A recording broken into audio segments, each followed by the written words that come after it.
Chapter 22. Proper Words in Proper Places. Much earlier in the term we discussed the difference between denotation and connotation.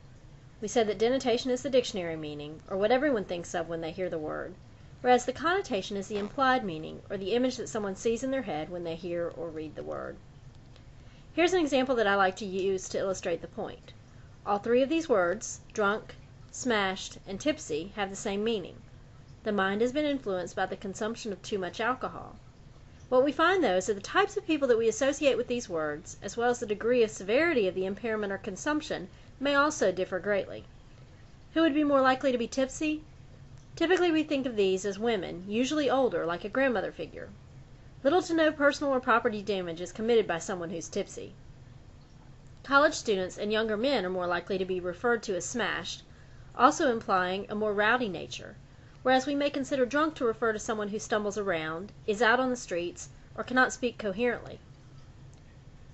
We also mentioned in our chapter on descriptive writing the words abstract and concrete. We said that abstract writing is vague, nonspecific, lacking in detail, indefinite, and broad. Concrete writing is specific and detailed.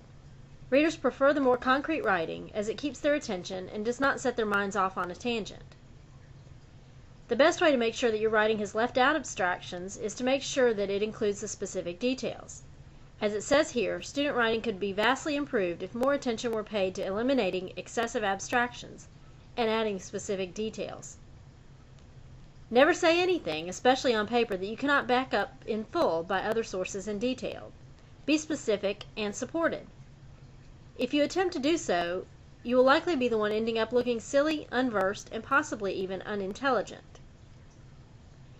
Back at the beginning of the term, I mentioned that analogies were acceptable documentation to use to try to persuade your readers. We called it out in the chapter on ways you can support your thesis. Specific details included analogies.